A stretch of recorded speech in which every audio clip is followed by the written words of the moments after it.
तो जैसा कि पिछले एपिसोड में हमने देखा था, युवान की मुलाकात एक टीम से होती है जो कि पहले इसका मजा लेते हैं कि तुम सच में जानना चाहते हो कि हमारी टीम कौन सी है। और ये टीम हमें पता चलता है कि जाओ मुसेन इसको लीड कर रहा था। युवान भी समझ चुका था कि जो भी है ये वांजू रीजन वाले जानबूझ के कुछ प्लान कर रहे हैं इसे फंसाने के लिए। अब आगे इवन युवान के टीम में जो लोग थे वो बस यही कह रहे थे कि ऐसा कैसे हो सकता है, इम्पॉसिबल, जाओ मुसेन, क्योंकि सभी को मालूम था वो कितना स्ट्रांग है। युवान समझ रहा था कि यह काम जायो जियांगशुन ने किया होगा क्योंकि वो एक लॉ डोमेन एक्सपर्ट है। पर इसकी बहन को कैसे पता नहीं चला। पर अब इसे समझ में आ जाता है सभी के पास एक एक सील है, शायद इसी में उसने मैनिपुलेशन किया होगा। और युवान कहता बस फ्यूचर में इसको तो मैं बताऊंगा जरूर। इधर इसके साथियों को ये लग रहा था और सामने वालों को, क्योंकि जाओ युवान एक गहरे ख्याल में था कि लगता है युवान जाम मोशन के नाम से थोड़ा घबरा गया है। युवान इधर तुरंत ही कीशुई से कहता है कि हम जहाँ से आए थे वापस जा रहे हैं, क्योंकि इसे प्रूफ नहीं करना था कि ये कितना स्ट्रांग है। और ये जानता था फिलहाल के कंडीशन में ये जाओ मोशन को हरा नहीं सकता।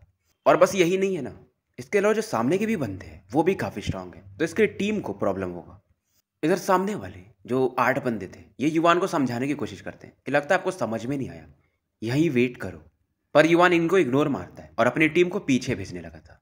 इधर इनके बार बार प्रेशर करने पे युवान तुरंत ही स्वॉर्ड और बनाता है और 8 स्वॉर्ड लाइट इन 8 की तरफ बढ़ा देता है। अब इन 8 को भी गुस्सा आता है कि यार हम डिवाइन ड्वेलिंग के एक्सपर्ट हैं, वो भी एडवांस लेवल में, ये हम 8 को हराएगा। और ये 8 अपने पावरफुल जेनेसिस की अटैक्स इधर युवान पे रिलीज कर देते हैं। और ये जो युवान ने स्वॉर्ड की अटैक किया था, इन्होंने जितना सोचा था उससे कहीं स्ट्रॉन्गर था। और 8 थोड़ा पीछे जाके गिरते हैं और खून की उल्टी करने लगते हैं। इधर टियानीवन माउंटेन के लोग अब पीछे तो हट रहे थे पर इस चीज़ को देखकर काफ़ी खुश होते हैं। शांग जायोलिंग इसने जो एक सिग्नल दिया था कि यहाँ पर सही लोकेशन है, ये लोग अब उधर बढ़ रहे थे। यानी ये वाला जो डोमेन था, मिनी डोमेन, इससे बाहर आ रहे थे। और युवान भी अब इन्हें इंजर्ड करने के बाद पीछे लौटने लगता है। अब इस दौरान इसमें से एक बंदा जो था अपोनेंट टीम का, वो युवान से कहता है एक्टिंग कर लो, जैसे ही हमारे फर्स्ट सीनियर आएंगे तुम भीख मांगोगे। इधर युवान पीछे तो हट रहा था पर इसके मन में एक ही नाम चल रहा था, जाओ मुशेन। युवान जानता था जब तक ये 9th ड्वेलिंग को अनलॉक नहीं करेगा तब तक ये मुशेन को हरा नहीं पाएगा। और भागना कोई बुरी बात भी नहीं है। अब इसके जो 400 मेंबर्स थे शांग जायोलिंग के ग्रुप से मिल लेते हैं, यानी 300 थे और वो शांग जायोलिंग के पास 100 लोग थे। और स्पेशल क्रैक के ये काफ़ी करीब पहुंच चुके थे। ये मिनी डोमेन से बाहर निकलने का रास्ता था। युवान इन्हें देख रहा था, ये सभी लोग अब बाहर निकलने लगे थे। और युवान यही सोच रहा था कि जाओ मुशेन थोड़ा सा लेट आए। पर तभी अचानक से यहाँ पर एक स्पेस फ्लक्चुएशन होता है और एक फिगर यहाँ पे प्रकट होता है। ये था जाओ मुशेन। मुशेन देखता है कि टियानीवन रीजन वाले बाहर निकल रहे हैं पर इसकी नज़रें युवान पे फोकस थी और चेहरे पर एक फेंट स्माइल। और ये कहता है चीफ पवेलियन मास्टर जाओ युवान, इतना जल्दी क्यों जा रहे हो। युवान भी कहता है एकदम प्यार से कि हम तुम्हारे मैच नहीं है फिलहाल, अभी तो मैं तुम्हें नहीं हरा सकता, तो और क्या कर सकता हो। मुशेन हैरान था कि तुम्हारे वर्ड से ये लग रहा है कि अभी तो नहीं पर फ्यूचर में जरूर।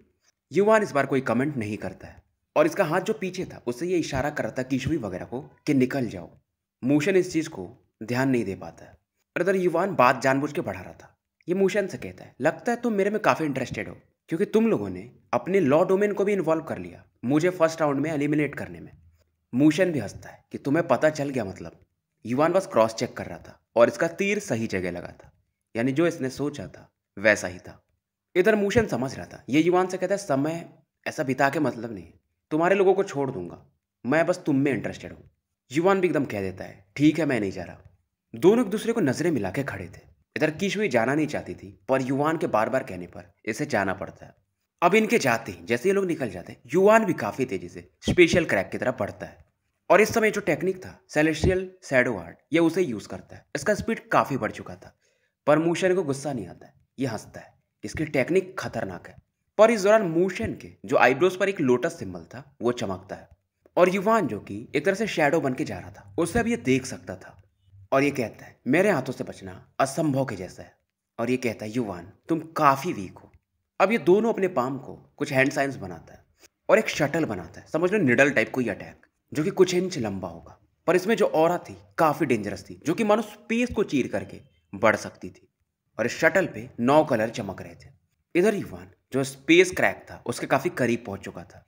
वहीं जाओ मुशेन ये 9th spirit soul breaker shuttle ये अटैक लॉन्च कर चुका था। युवान क्रैक के काफी करीब था और एक अलग ही पेन फील करता है। ये पेन इसलिए था क्योंकि सामने वाला जो अटैक आ रहा था वो काफी डेंजरस था और उसे मालूम था अगर ये अटैक लगा तो शायद इसका मिथिकल सेंट बॉडी भी ना संभाल पाए। पर फिलहाल ये स्पेशल क्रैक में एंटर कर जाता है, यानी कि दूसरे साइड निकल जाता है। लेकिन युवान हैरान तब होता है, वो जो अटैक था मन उस पर लॉक्ड हो, जहां जहां ये जाता है वो अटैक इसका पीछा करता है। इधर मूशन भी कहता है कि मेरे इस अटैक को बस वू याओ, सू युवे और वांग जी अवॉइड कर सकते हैं, बाकी तुम तो नहीं। अगर तुम बच भी गए तो अधमरे तो हो ही जाओगे। यह अटैक इतना खतरनाक था, जब तक कि जाओ युवान का स्पिरिट ना डिस्ट्रॉय हो जाए तब तक ये खत्म नहीं होगा। और ये कहता है यार सुप्रीम सॉवरेन ने मुझे कैप्चर करने को बोला था, पर शायद तुम्हारी लाश ही मिलेगी। इधर युवान भाग तो रहा था, पर जाओ युवान मूशन की तारीफ भी करता है, ये बंदा इंप्रेसिव तो है। अब इधर ये जो स्पेस शटल टेक्निक थी वो युवान के काफी करीब आ चुकी थी और ये समझ चुका था कि इस अटैक से वो मुझे खत्म ही करना चाहता था। युवान को इधर ली किशुई वगैरह का लोकेशन पता था, पर ये उन्हें देखता है लेकिन सीधा ये एक माउंटेन की तरफ बढ़ता है ताकि उन लोगों पे कोई इंपैक्ट ना आए। इधर कीशुई शांगजाओलिंग वगैरह और ज्यादा आश्चर्यचकित थी क्योंकि युवान नंबर 1 वाले बंदे से यहाँ पर बच के आ गया था। इधर युवान एक वैली में पहुंचता है, अपने जेनेसिस की रून्स को फुल पावर पे एक्टिवेट करता है, 4 स्पिरिट्स ओरिजिन डायग्राम को भी एक्टिवेट कर देता है, उसका सेकंड लेवल भी। अब इसके जेनेसिस की स्टार्स 57 मिलियन पे पहुंच चुके थे। अब ये युवान ब्रश भी निकालता है और उसके powerful attacks genesis breaker, million well, सभी अटैक्स ये यूज करता है। अब इतने स्ट्रॉन्ग फ्लक्चुएशंस को फील करके किशुई जो इसके करीब आ रही थी वो भी रुक जाती है। अब युवान ब्रश और ये जो स्पेस शटल थे ये एक दूसरे पे लंबे समय तक ऐसा इफेक्ट करते रहते हैं। पर यह अटैक इतना खतरनाक था कि शटल तो डिस्ट्रॉय हो जाता है, पर इसमें से एक ऑरा निकलती है जो युवान के आईब्रोज की तरफ पड़ती है। युवान इस दौरान स्पिरिट लालटेन आर्ट को भी एक्टिवेट करता है, यानी कि स्पिरिचुअल फ्लेम्स, जो कि इसको जला करके राख कर देती है। बट वो जो ऑरा थी वो युवान के एकदम आईब्रोज के करीब पहुंच चुकी थी। अगर वो पूरी तरह से डिस्ट्रॉय नहीं होता तो युवान इसके बाद सिल्वर शैडो को भी जस्ट एक्टिवेट करने ही जा रहा था, पर फिलहाल वो ऑरा शांत हो चुकी थी। कीशुई वगैरह ये काफी खुश हो जाती है, पर युवान के हाथ इस समय थोड़े इंजर्ड थे और युवान इस दौरान मन में कहता है जाओ मूशन, इस राउंड को तो तुम जीत गए, पर अगली बार ये जानता था कि इसे 9th डिवाइन ड्वेलिंग अब जल्द ही अनलॉक करना ही पड़ेगा। इधर युवान कहता है मैं ज्यादा देर तक वहां रुकता तो जाओ मूशन मुझे हरा देता। शांग जाओलिंग वगैरह कहती है कि चीफ पवेलियन मास्टर आप काफी अमेजिंग हो कि नंबर 1 वाले बंदे से बच के आ गए। युवान मन में सोचता है कि इन लोगों को इसी में खुशी है कि मैं नंबर 1 से फाइट किया और बच गया। यहाँ मैं क्या सोच रहा था कि मैं उसे हरा दूंगा, पर इन लोगों को अभी विश्वास होगा नहीं। अब ये दूसरे डोमेन को ढूंढने वाले थे जहां पर स्पिरिटियम को सर्च करेंगे। इधर युवान जो सबके ऊपर वो टोकन्स मिले थे उन्हें ऑब्जर्व करता है और खुद का भी कि जाओ जियांगशुन ने जो टेक्निक यूज की थी जिसके वजह से जाओ मोशन को इसका लोकेशन मिल गया था वो एक बार ही कर सकते थे और वो जो मार्क था अब गायब हो चुका था। इधर युवान पहले अब अपने जेनेसिस की को रिकवर करता है। इधर लेडी चीजिंग वगैरह जो कि बाहर थी उन्हें दिखाया जाता है और जब युवान भाग रहा था उसके पास एक डेंजरस औरत थी। हालांकि वो देख नहीं सकती क्या हो रहा है, लेकिन वो ऑरा की फ्लक्चुएशंस की वजह से ये फील कर ली थी और ये जाओ जियांगशुन की तरफ देख रही थी। इन्हें मालूम था ये सब इसी का करा धरा है, क्योंकि जाओ मोशन की भी ऑरा ये फील कर सकती थी। जाओ जियांगशुन पहले हंसता है पर आखिरी में से निराशा मिलती क्योंकि युवान उस अटैक से बच चुका था। इधर जियांगशुन और लेडी चीजिंग का काफी तीखा बहस होता है क्योंकि ये कहता है कि आपके पास कोई प्रूफ नहीं है। गुस्से में चीजिंग फिर से अपने विंड गॉड लॉ डोमेन को एक्टिवेट कर देती है और जियांगशुन भी अपने फाल्कन लॉ डोमेन को, पर फिर से वो जो जिगजाओ रीजन वाले एल्डर थे लू जुआंगोंग इन दोनों को रोकते हैं और कहते हैं अगर तुम्हें फाइट ही करना है तो 9 रीजन टूर्नामेंट खत्म होने के बाद कर लेना। और लू जुआंगोंग इस दौरान जियांगशुन से कहते हैं ये टूर्नामेंट साफ सुथरा होना चाहिए, जो हो गया वो हो गया, नहीं तो तुम्हारी पोजीशन जा सकती है। जियांगशुन यहां पर भी एक्टिंग करता है कि आप क्या कह रहे हैं, मुझे कुछ नहीं पता। पर इस दौरान जो जिन जोंग थी वूशन रीजन की वो भी कहती यार तुम इतने सीमलेस कैसे हो सकते हो। जियांगशुन समझ जाता है, फिर भी साला ये अलग ही बेरहम आदमी था। और जब ये अटैक चल रहा था ये लोग देख रहे थे, जुआंगोंग भी हैरान थे कि युवान उस समय भाग रहा था पर आखिर में बच जाता है।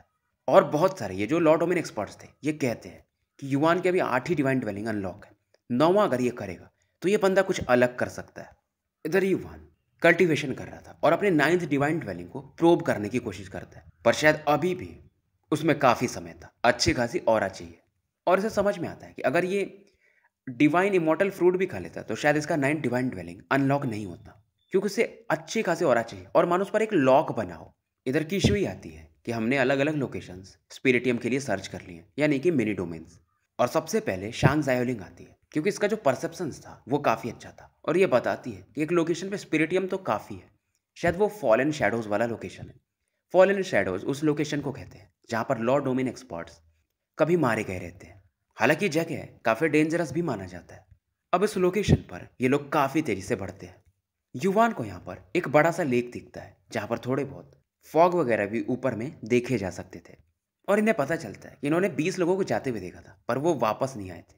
शायद यहाँ पर जेनेसिस रून बाउंड्री भी है। युवान भी ऑब्जर्व करता है, सच में ये जेनेसिस रून बाउंड्री बना हुआ था। युवान इस बाउंड्री को ऑब्जर्व करता है। बाउंड्री थोड़ी सी कॉम्प्लिकेटेड थी। अगर इस बाउंड्री को डिस्ट्रॉय करना है तो इसके नोड्स ढूंढने पड़ेंगे, यानी कहाँ कहाँ पर ऑरा को मर्ज किया गया होगा। और अगर युवान का वो सेंट डिकोडर रून होता तो ये बहुत जल्दी कर सकता था, पर फिलहाल वो कहाँ पर है इससे भी नहीं पता। और अब ये अपने स्पिरिट की मदद से इसे ऑब्जर्व करने लगता है। समय बीत जाता है। इधर युवान ऐसे जैसे डिस्ट्रॉय करने वाला था, एक पावरफुल अटैक इसकी तरफ बढ़ने लगता है। ये अपने युवान ब्रश को बाहर निकाल लेता है और सामने वाले अटैक पर अपने युवान ब्रश से अटैक कर देता है। ये जो भी था ये इस मिस्ट में जाके फिर से छिप जाता है। और युवान कहता है, क्योंकि तुम यहाँ पर आ ही चुके हो तो बाहर आ जाओ, नहीं तो ये जो तुम्हारा नेट है, ये जो जेनेसिस रून बाउंड्री है, इसे मैं डिस्ट्रॉय कर दूंगा। क्योंकि युवान को पता था ये एक फॉलन शैडो है और युवान अपने स्पिरिचुअल फायर से इस जगह को जलाने को देख रहा था। और करता भी ये वही है। ये जो जेनेसिस रून बाउंड्री थी इसे डिस्ट्रॉय कर देता है। फॉग वगैरह भी अब शांत हो जाती है और एक ब्लरी फिगर इन सभी को देखने को मिलता है। लॉ डोमेन एक्सपर्ट तो मर चुके थे, ये उनका एक तरह से शैडो टाइप था। और जो भी 20 लोग नीचे गिरे थे वापस नहीं आए थे। ये फॉलन शैडो उनके ब्लड को एब्जॉर्ब कर रहा था और इसके आदेश पर जो टियानिवन रीजन के लोग थे इस पर लगातार अटैक करने लगते हैं। पर ये शैडो काफी पावरफुल था और युवान अब समझ चुका था। ये तुरंत ही अपने जेनेसिस ब्रेकर टेक्निक को यूज करता है और साथ में फिश साइज स्वॉर्ड ऑर्ब को भी यूज करता है। इस दौरान वो जो शैडो था उसकी बॉडी मानो गलने सी लगती है और उसमें से एक ऑरा निकलता है। और युवान जब तक कुछ कर पाता ये इसकी बॉडी में एंटर कर जाता है और सीधा इसके डिवाइन ड्वेलिंग में जाता है। युवान हैरान था क्योंकि इसके डिवाइन ड्वेलिंग के जो 9वां लेयर था उसमें एक बैरियर था जो कि मैंने बोला था लॉक। धीरे धीरे वो गलने लगता है और ये काफी खुश होता है। ये बेसिकली फॉलन शैडो का कोर था जो कि इसकी बॉडी में एंटर कर जाता है। यह भी इसी प्रॉब्लम में था कि इसे कैसे रिजॉल्व करूंगा और इसको समाधान मिल चुका था। अब इधर जो इसके टियानिवन रीजन के 20 लोग थे जिसका वो ब्लड एब्जॉर्ब कर रहा था वो भी फिलहाल बच जाते हैं, हालांकि उनकी हालत काफी खराब थी। अब यहाँ पर जो भी स्पिरिटियम था युवान के आदेश पे बाकी सभी लोग कलेक्ट करने लगते हैं। अब इस डोमेन में जो भी स्पिरिटियम था ऐसे ये लोग इकट्ठा कर चुके थे और भी 3-4 लोकेशंस ये नए ढूंढते हैं और वहां के भी स्पिरिटियम इकट्ठा कर लेते हैं।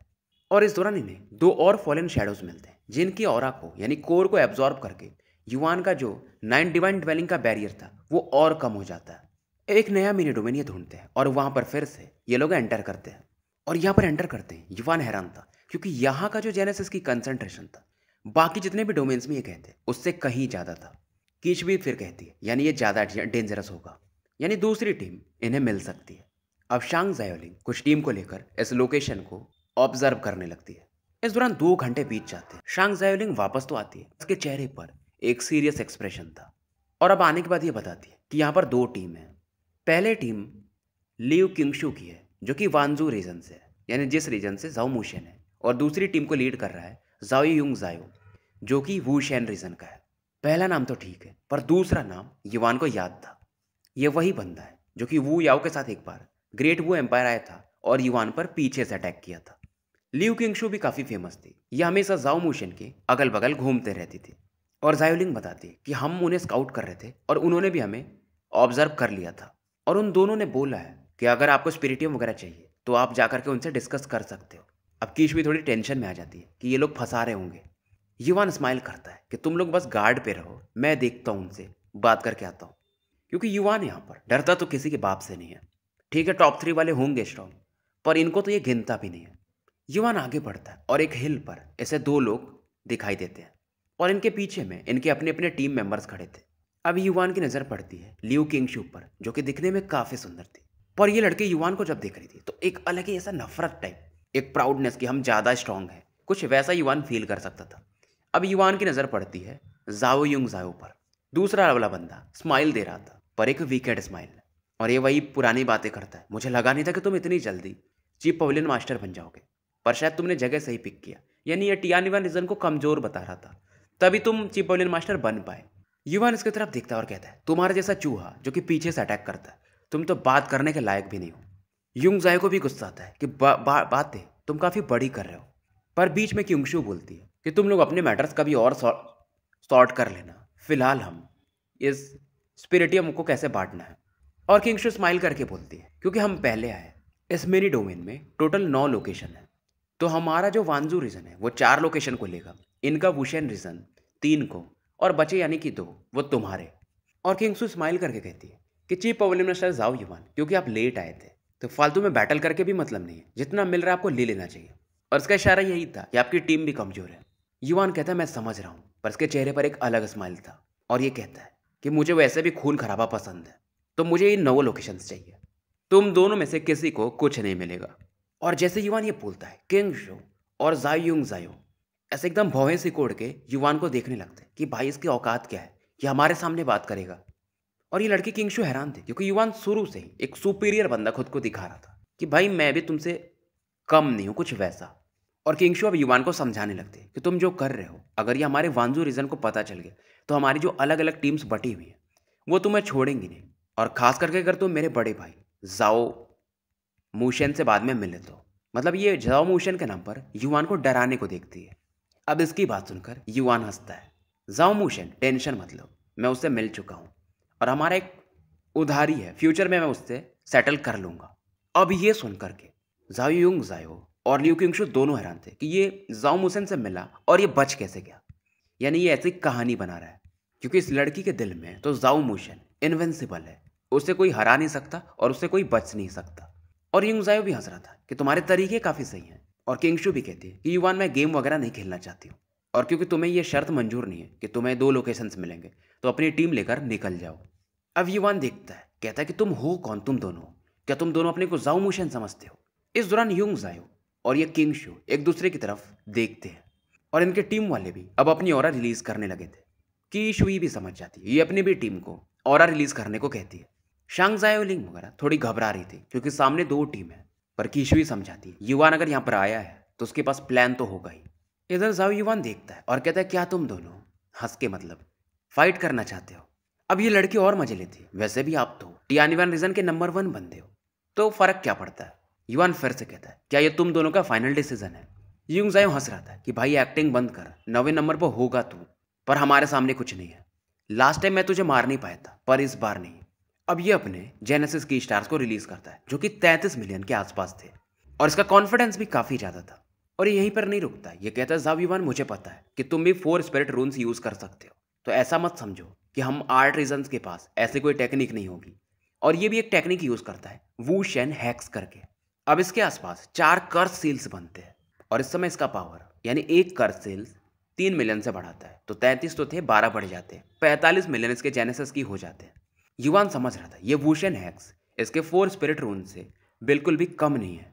इस दौरान युंग जायो इस वूशेन हैक्स की तारीफ करता है कि मैं इसके बस 4 ही कर सील्स को बना पाता हूँ, अगर तुम मेरी जूनियर सिस्टर वू याओ से मिलोगे तो तुम्हें असली पावर दिखेगा वूशेन हैक्स का। मतलब वो 6 स्पिरिट कर्स बना सकती थी। वहीं दूसरी तरफ लियू किंगशु भी अपने जेनेसिस की स्टार्स को रिलीज करती है, और इसके भी 35 मिलियन जेनेसिस की स्टार्स थे। और ये भी कहती है कि मैं भी अपने वांजू रीजन का तुम्हें सीक्रेट टेक्निक दिखाती हूँ। इसके आसपास भी 4 रिंग्स ऑफ लाइट चमकते हैं, और इसके भी जेनेसिस की 12 मिलियन से बढ़ के 47 मिलियन पे पहुंच जाते हैं। और इसके टेक्निक का नाम था 6 ड्रैगन सर्कल्स, और ये भी उसके 4 ही अभी तक सर्कल्स बना पा रही थी। तो युवान समझ रहा था कि दोनों में ये लड़की ज़्यादा स्ट्रॉन्गर है, और अगर यहाँ पर युवान नहीं होता तो शायद टियानिवान रीजन वाले इन लोगों को भी नहीं संभाल पाते। तो ये समझ रहा था कि इनका टियानिवान रीजन सच में कमजोर है। इधर किंगशु एक जमीन के नीचे से अटैक करती है और हंस के कहती है कि जाओ युवान डिस्ट्रैक्ट होना अच्छी बात नहीं है। वहीं युंग जायो ये अचानक से गायब होता है और युवान के सामने प्रकट होकर एक पावरफुल पंच बढ़ा देता है, और सेम डायलॉग मारता है कि पिछली बार तो नहीं मार पाया था, पर इस बार तो तुम बचोगे नहीं। युवान भी फाइनली अपने जेनेसिस की को एक्टिवेट करता है, और ये अचानक से लाइक अ घोस्ट वहां से गायब हो जाता है, और एक डायलॉग मारता है कि अगर वू याओ या जाओ मूशन होते तो मैं थोड़ा सावधान भी होता। तुम दोनों होते कौन हो। और जेनेसिस की स्टार्स 38 मिलियन से ज्यादा चमक रहे थे। 4 रून्स को एक्टिवेट करता है, मिथिकल सेंट बॉडी को एक्टिवेट करता है, अज्योर सर्पेंट फॉर्म को एक्टिवेट करता है, यानी इसके जो हेवनली ड्रैगन की है, इसके जेनेसिस की स्टार्स 58 मिलियन को पार कर जाते हैं। और युवान भी एक सिंपल पंच आगे बढ़ाता है। युंग जायो ये समझ चुका था और अपने आसपास वूशन आर्मर बना लेता है, क्योंकि ये जान चुका था कि शायद इसने युवान को कम में आंक लिया था। एक तो इसका अटैक डिस्ट्रॉय होता ही है, इसके आर्मर भी युवान के अटैक को संभाल नहीं पाते। मानो एक पंचिंग बैग हो जिस पे युवान एक मुक्का मारता है और आग के गोले के समान ये पीछे वाली पहाड़ी पे जाकर के टकरा जाता है। एक पंच युवान का और ये नीचे सीधा धराशायी था। और युवान एकदम प्यार से बोलता है, पिछली बार तुमने पीछे से अटैक किया था, अब उसकी भरपाई हो चुकी है। लियू किंगशु जो कि हवा में ऐसा उड़ रही थी, अब इसे विश्वास होता है कि ये सच में काफी स्ट्रांग है। हालांकि ये लड़की युंग जायो से थोड़ी स्ट्रांगर थी, पर इसे समझ में आ रहा था युवान को ये हरा नहीं पाएगी। इधर जो वुशन रीजन वाले थे ये अपनी ऑरा रिलीज करने लगते, पर टियानिवन रीजन वाले भी खड़े थे।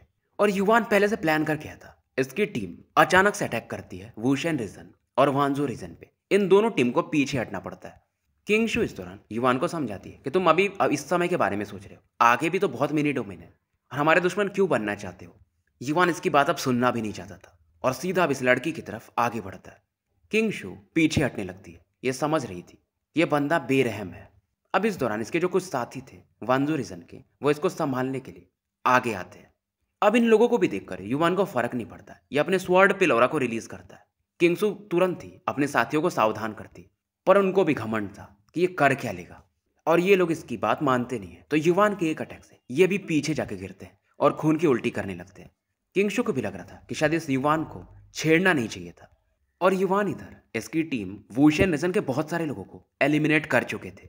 इसके भी यानी वांजो टीम के भी लोग कुछ तो एलिमिनेट हो ही गए थे।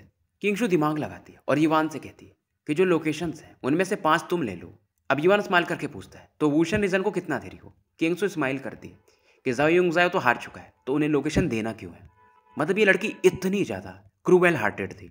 युवान समझ रहा था ये लड़की है तो काफ़ी ट्रिकरी, अभी मेरे से दोस्ती कर रही है, आगे जा करके जब जाओ मोशन मिलेगा तो ये बदला भी लेगी।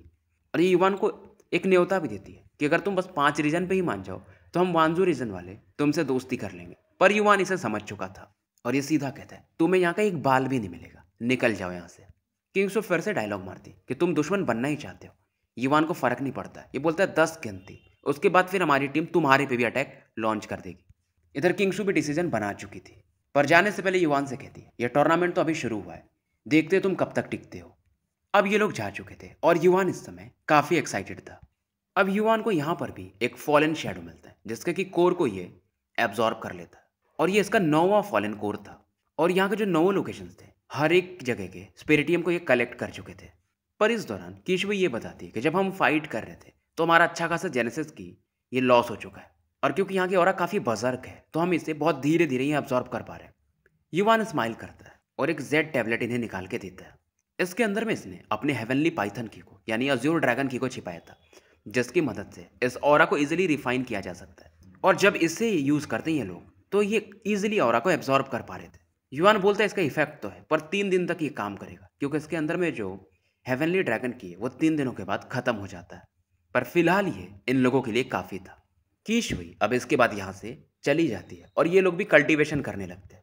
उधर युवान ये इस फॉलन कोर को एब्जॉर्ब कर रहा था। युवान समझ रहा था इससे और भी पावरफुल मिनी डोमेन्स में जाना पड़ेगा, तभी इसे अल्फा स्पिरिटियम मिलेगा। अभी तक इन्हें जो मिल रहा है वो स्पिरिटियम है। और जब ये कंपटीशन खत्म होता है तो 9 रीजन्स टूर्नामेंट में जो रैंकिंग मिलती है वो अल्फा स्पिरिटियम यानी आपने कितना ज़्यादा स्पिरिटियम कलेक्ट किया है उसके हिसाब से आपको रैंकिंग मिलती है। एक अल्फा स्पिरिटियम शायद 1000 या उससे भी ज़्यादा स्पिरिटियम के बराबर माना जाता है। अब फिलहाल ये लोग कल्टीवेट कर चुके थे और एक नए मिनी डोमेन की तरफ निकलने वाले थे। और इस बार जहाँ युवान एंटर करता है ये पूरा जगह पूरा मानो हरा भरा हो और यहाँ का जेनेसिस की सच में कहीं स्ट्रॉन्गर था। इवन इसका जो डिवाइन ड्वेलिंग था वो भी हल्का सा काम जाता। युवान समझ जाता है यहाँ पर पक्का अल्फा स्पिरिटियम तो होगा। अब ये जो डोमेन था ये बाकियों से काफ़ी बड़ा था, तो शांग जायोलिंग को इसने वो काम दिया था कि जहाँ पर कंसंट्रेशन की ज़्यादा है वहाँ के लोकेशंस को जल्दी ढूंढ निकालो। और युवान इनको समझा चुका था कि अगर खतरा आएगा तो हम पीछे हट जाएंगे। और क्योंकि कीशुई हो या कोई भी हो सभी समझते थे कि युवान अभी टॉप 8 को टक्कर नहीं दे सकता है। पर युवान इस समय इनको ये बोलता है जब तक टॉप 4 न मिले हम पीछे नहीं हटेंगे। तो किशुई को भी लगता है कि युवान थोड़ा सा ज़्यादा खुद को पुश कर रहा है। इधर इनको फाइनली पता चलता है कि इन्होंने जिन लोगों को भेजा था शायद वो किसी और टीम से जाके टकरा गए हैं। अब युवान के टीम के लोग पीछे आ रहे थे और इस समय 100 से ज़्यादा जेनेसिस बीस्ट ये लोग इनको दौड़ा रहे थे। और किशुई बताती है ये लोग जो हैं याशोउ रीजन के हैं, क्योंकि वही लोग जेनेसिस बीस्ट को कंट्रोल करते हैं। और किशुई इस दौरान मन में सोचती है कि इनकी टीम को फिलहाल लीड कौन कर रहा है, यानी ये वाली जो टुकड़ी है। और युवान का अंदाजा सीधा था कि शायद ये इनकी मेन टीम होगी। अब यहाँ पर आगे में एक बड़ा सा बंदा दिखता है, थोड़ा मोटा टाइप में, पर कीशुई वगैरह इस बंदे को पहचानती थी। ये याशो रीजन का नंबर 1 बंदा है और पूरे डिवाइन ड्वेलिंग में 8वें नंबर का बंदा युवान कुन था। और फिलहाल ये एक ऑक्स के ऊपर आ रहा था, जैसे कि डिवाइन अर्थ ऑक्स कहा जाता है। युवान सीधा आगे जाता है और बोलता है कि टियान युवान रीजन का जाव युवान युवान कुन को हाय बोलता है। युवान कुन पे स्माइल करता है और कहता है, मुझे लगा नहीं था कि मैं टियान युवान रीजन के पवेलियन मास्टर जाव युवान से मिलूंगा। और युवान स्माइल करके बोलता है, क्योंकि इस रीजन में हम पहले आए थे, तो क्यों ना आप पीछे हट जाओ। युवान कुन भी स्माइल कर रहा था कि ऐसा कोई रूल नहीं है कि कोई पहले आएगा तो इस जगह पर उसका अधिकार हो जाएगा। पर युवान कुन की नज़रों में वो वैसा गुस्सा नहीं था, वो नीचापन का भावना नहीं था। युवान इस चीज़ को फील करता है। और युवान कुन एक चीज़ और फील कर रहा था कि जाओ युवान ये काफ़ी मिस्टीरियस बंदा है। जैसा कि लोग बोलते हैं कि ये कमज़ोर है, पर ये दिख नहीं रहा है वैसा। पर युवान कुन भी इस लोकेशन को छोड़ना नहीं चाहता था। अब माहौल दोनों तरफ से टेंस होने लगता है, ऐसा लग रहा था कि बैटल हो जाएगा। युवान कुन भी सिचुएशन को देखता है और कहता है कि चीफ पवेलियन जाओ युवान, क्यों ना हम दोनों एक दूसरे से बैटल कर लें, टीम फालतू में इंजर्ड होगी। स्टोरी यहीं समाप्त करते हैं, मिलते हैं फिर कल एक नए वीडियो के साथ।